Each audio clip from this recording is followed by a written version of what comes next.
देश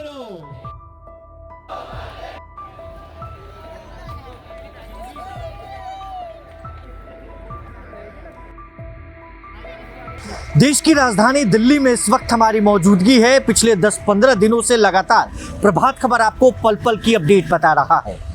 जंतर मंतर पर जिस तरीके से कोकरोच जनता पार्टी ने प्रोटेस्ट का आह्वान किया, खूब लाठीचार्ज हुआ, देश के कोने कोने से तस्वीरें आपने देखी है। और इस वक्त बड़ी खबर सामने आ रही है, धर्मेंद्र प्रधान केंद्रीय शिक्षा मंत्री ने इस्तीफा दे दिया है। इस्तीफे की जानकारी उन्होंने अपने एक्स हैंडल पर शेयर की है। हमारे साथ हमारे सहयोगी प्रशांत मौजूद है, पूरी बात को बताएंगे।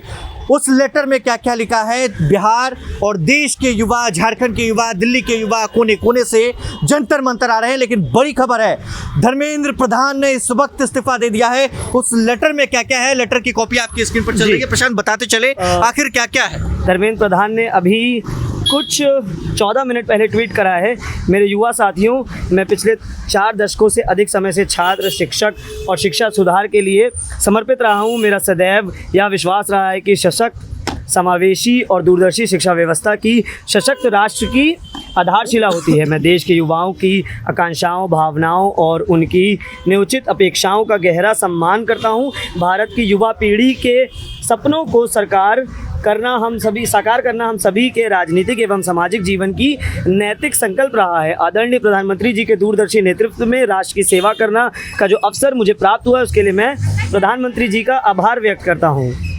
बाकी आगे लिखा है, किंतु 3 मई 2026 को हुई नीट यूजी की परीक्षाओं में सामने आई अनियमितता पाई गई। भारत सरकार ने इसको तुरंत संज्ञान लेते हुए जांच सीबीआई को सौंपी और परीक्षा को रद्द किया एवं पुनः परीक्षा की तिथि घोषित की। इसके साथ ही अगले वर्ष से इस परीक्षा को सीबीटी यानी कंप्यूटर बेस्ड टेस्ट मोड में कराने का निर्णय लिया गया। इस दौरान हमारी प्रमुख प्राथमिकता यह रही कि 20 लाख से अधिक छात्रों की परीक्षा सुचारू रूप से आयोजित की जाए। इसके लिए मतलब बहुत बड़ा लेटर है। अगर हम इसका अंतिम पैरा पढ़ें तो मैं आदरणीय प्रधानमंत्री जी के मार्गदर्शन, विश्वास और निरंतर सहयोग के लिए हार्दिक कृतज्ञता व्यक्त करता हूं। साथ ही मंत्रिपरिषद के अपने सभी सम्मानित सहयोगियों, मंत्रालय के अधिकारियों एवं कर्मचारियों तथा उन सभी व्यक्तियों को आभार व्यक्त करता हूं जिनके साथ मुझे कार्य करने का सौभाग्य प्राप्त हुआ। राष्ट्र सेवा मेरे जीवन का सर्वोच्च प्राथमिकता है। मैं इसके लिए सदैव समर्पित रहूँगा।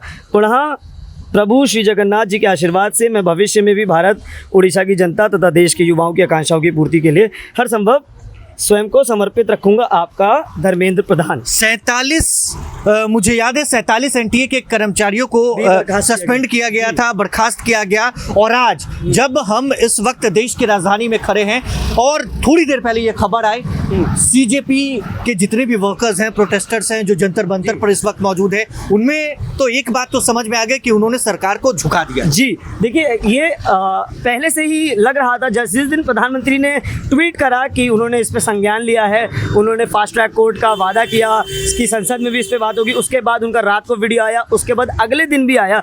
जिस तरह से उन्होंने जेनजी को एड्रेस किया, ये सुगबुगाहट थी कि ज़रूर वो शर्तें मानेंगे। पहले ही 2 शर्तें उन्होंने मान ली थी और पूरी उम्मीद थी कि जिस तरह का हुजूम वहाँ पे था, जिस तरह बच्चे अड़े हुए थे, जिस तरह से वो शांतिपूर्व तरीके से कई कोशिश करी गई कि वहाँ पे हिंसा हो, कई तरीके से वहाँ पे जो है उसको हटाया जाए, सब तरीके से प्रयास किया गया, लेकिन बच्चे नहीं माने, छात्र नहीं माने। तो ये लग रहा था कि सरकार को झुकना पड़ेगा और अंततः ये सही फैसला हुआ।